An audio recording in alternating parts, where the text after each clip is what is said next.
Hello, Dr. Thomas and my fellow classmates. My name is Nia Hill, and my persuasive speech will defend that the statement poverty breeds crime is a fact. There is enough in the world for everyone's needs, but not enough for everyone's greed. Poverty is like a punishment for a crime you did not commit. We are all living in poverty. The unemployment rate is at an all-time high. There have been many files for unemployment and unemployment fraud cases, mainly stemming from desperation and lack of resources due to the coronavirus. Individuals experiencing poverty leads to criminal activities that they are either subject to or participate in. However, individuals, like many who commit unemployment fraud, believe they can manipulate the system and rebel against authoritative powers. This can be identified as a form of rebellion against being impoverished. I have lived in poverty and have seen the limited options many impoverished communities are presented with. Poverty is a silent killer that can easily become preventable. Individuals with authority occasionally abuse their power to keep gender and race roles stagnant and complacent with how our culture is established and run. However, the definitive extent an individual abuses their authority varies. We are still trying to right the wrongs our ancestors endured from over 250 years ago. However, the discriminatory values and implementations within every institution are still underlying issues that suggest to individuals with power that manipulative behavior is acceptable. The statement poverty breeds crime is a fact and is supported by the exploration of the structural and systematic discrimination within various institutions. One institution that intensifies the statement poverty breeds crime is the police department. Some, but not all police, live and die by the badge, meaning the structural format of a precinct will always be implemented and enforced. However, this is the biggest limitation a police officer can put on themselves. Many protocols within precincts make presumptions on the location of an arrest or call, criminal history of an offender, and/or race. White individuals on the scene of impoverished communities are usually never questioned in regards to what transpired unless they willingly disclose to the police, whereas Black individuals are abruptly approached, stereotyped, and blamed for crimes they might or might not be guilty for. Why, you might ask? Because some individuals within the police force embrace cultural and structural normalities, as well as bystanders. This depiction is known all too well within Black individuals living in poverty, and many bystanders never question or interfere with the validity of their arrest. Another institution that intensifies the statement poverty breeds crime are the business institutions that promote and condone poverty. Some examples of this could be grocery and liquor stores. These grocery and liquor stores do not have a lot of healthy options for impoverished people to select from, yet their government assistance cards are accepted everywhere. These institutions, just like police departments, are only intensifying the issue and suggesting to the world that this way of life is normal and that no one should question it. The last institution that intensifies the statement poverty breeds crime are inner city schools within impoverished communities. Some teachers within this institution do not care or ask about the mental, physical, and financial status of their students because they assume their families are already determined by society. They believe they will either end up pregnant, on drugs, selling drugs, in prison, or dead. According to the U.S. Department of Justice, violence against persons in poor and low-income households was more likely to be reported to police than violence against persons in mid and high-income households. Not only are participating in criminal activity, reasons for these experiences many people face in poverty stem from abandonment issues that lead to actions done to solidify or eliminate the sense of not having.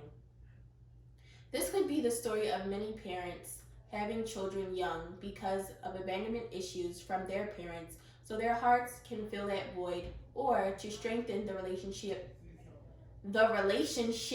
with their partner that gives them solace.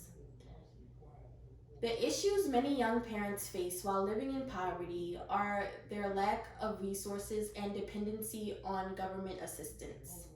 Individuals that live in poverty who either procreate or choose not to very seldomly can afford college tuitions without financial assistance or do not see the value in an education. When ways to receive quick money are advertised, idolized, and condoned by their community and our society, these influences can be identified within neighborhood friends, family members, or even sexual partners, whereas cultural influences can be identified as rappers or movies that portray various ways of earning quick money and flipping it into millions of dollars. Another story some individuals living in poverty might experience includes either being raised in or raising a household that is parented by a single individual. Reasons for this could be drugs, abuse, or imprisonment. Some individuals never recover from this abandonment issue of losing a parent or sexual partner due to the lack of resources provided within impoverished communities like therapy. The final reality impoverished individuals commonly face are being the child that was raised within these environments. Adolescents turn to the only option that is typically exposed, promoted, and condoned by their community that equates to quick money and criminal activity. These crimes that thrive within impoverished communities could be drug dealing, gambling, prostituting, credit card, and government scamming. This cycle will forever be perpetuated and thrive because poverty breeds crime. For some individuals that live in poverty, it is not a question if their life experiences will resemble these, but when. One could almost say poverty is inherited. Some solutions to relieve these young parents, single family homes, abusive relationships, and livelihoods are defunding the police, the revision laws, and therapy. Defunding the police can be defined as removing and reteaching all police tactics that have prejudice and stereotypical undertones in regards to discriminatory actions with all genders and races, as well as implementing and teaching positivity, resources, healthy living, and career opportunities in impoverished communities.